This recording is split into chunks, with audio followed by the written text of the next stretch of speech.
I became involved with ChildFund International in 1992, back when it was known as Christian Children's Fund. And I did it as a result of seeing commercials. At that time they were headed by Sally Struthers, who was a very popular actress. And I finally said, let me call this number and see what this is all about. And from the moment I saw the picture of that first child in 1992, I knew I needed to be a sponsor. What have you enjoyed most about sponsorship? I think what I enjoy most about sponsorship is seeing the children grow and seeing the relationships grow, and then looking back at the letters and reading them in chronological order and seeing how they really do tell the story of a child's life, and you can see each step of the way how that child's life is improving because of the help that we give. Now, you actually have 7 sponsored children. So how do you actually write to them, and what do you write to them about, and what do they write to you about? I do write to all of the children. There's one kid, he's not much on writing, so I find that you kind of you get out of it what you put into it, and in most of the cases I get far more out of it than I put into it. And that when I started writing a little more often, when one of the children in the Philippines kind of kick-started me, "Dear Dad, why haven't I heard from you in so long?" And then she said that she hoped that God would grant me many blessings for helping people in need. That kind of got me motivated. And once you find out that the children are so eager to have somebody, to know that somebody cares about them, it makes it much easier to be a good sponsor.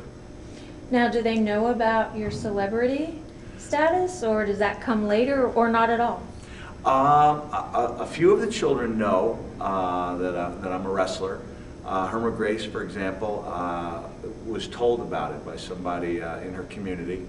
Rosita in Mexico did not know until I gave her an action figure, and then she started finding out a little more. So now every now and then I'll send her a magazine from Mexico so that she can read it. And little Alamani was given an action figure, and I'm still not quite sure whether he knows what it means or not, because they have no understanding of what professional wrestling is over there. So I think I think 4 of the 7 children are aware that I did something unusual. Now, you've taken your commitment to the children to a new level. You are no longer simply sponsoring children. You're also making significant donations, including some schools.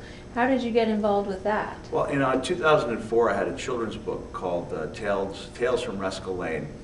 And at about the time the book was to be published, a little bit earlier than that, I received my Gifts of Love catalog from ChildFund International. And it turned out the amount of money I was being paid was almost exactly what it would cost to finish funding a school in the Philippines. And it just seemed to make perfect sense. And the toughest part about making it happen was getting on the phone and calling ChildFund and asking if it would be okay to contribute this amount of money for the school. And from that moment, my relationship with ChildFund picked up enormously. I really felt like part of the family. And once I saw how much good that initial school had done, it made me feel like it was something I would like to try to do on a yearly basis. So you've built 1 school in the Philippines, and then how many additional schools? I think we've done 2 schools in the Philippines. I helped along with my friend the Dalai Lama. Actually, he's not my friend, but he was a contributor to the school I helped out with in Mexico.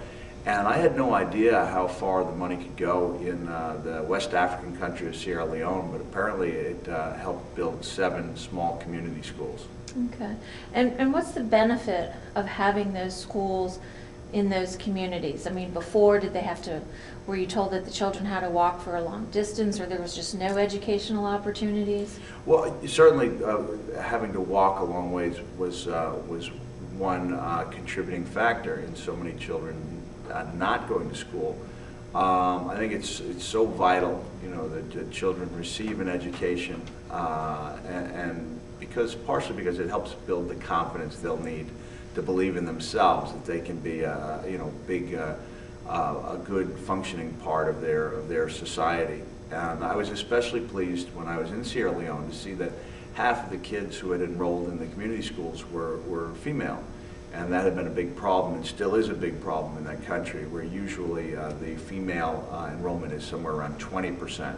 So I think especially, if we can help out and help educate the next generation of not only young men but young women, we'll really be doing something to build toward a positive society. Excellent. Anything in addition about your work with ChildFund or the various projects that you Sure. have that you'd like to share? It was about close to 2 years ago that I made an investment in Sierra Leone, and honestly, I was just trusting ChildFund due to our long relationship together to do the right thing with the money. I didn't really know exactly where it was going, and so I mean, when I say I was stunned, I mean literally I was stunned to see just how far money can go in some parts of the world. And it just every day we were going someplace else. It was not only the 4 community schools I visited, but it was also a group that helped the female victims of sexual abuse in the civil war in Sierra Leone, helped them and their children kind of deal with what had happened to them. And we also went to one of the small health buildings, and they had one nurse, and I'll never forget what the chief said. He said that our children still die, but they don't die as often as they did. And I thought, wow, if one person can make that kind of a difference, and if some of this is because of the money that I sent, then I can't withhold money. This is a tough economic time. But until you go to different places, you don't fully understand the difference between our version of a tough economy and their version is. So I would just say, as someone who's been there to countries and seen the money at hand, that I go to sleep every night knowing the money's being well spent. How does it make you feel when you hear a statement like that from somebody in the community about the difference that you're making? When I got home from Sierra Leone, I had this feeling, but I almost felt like it was silly, because I've been fortunate, I've had so many great experiences, but I couldn't help shake this feeling, and I sat on it for a while and waited to see if it would go away. And it's been 3 months, and now I can honestly say that going to Sierra Leone with ChildFund was the best experience of my life. So you've gone from this tough guy wrestler persona to this very caring person who's making a difference in the lives of so many children around the world. Well, I was still a tough guy when I was there, but I was okay. Yeah. All right, great. No, I was, yeah, it was wonderful, and Sierra Leone especially, because they had no knowledge of the wrestling product, to receive a reception like they gave me was beyond flattering. It was beyond anything I could have comprehended before.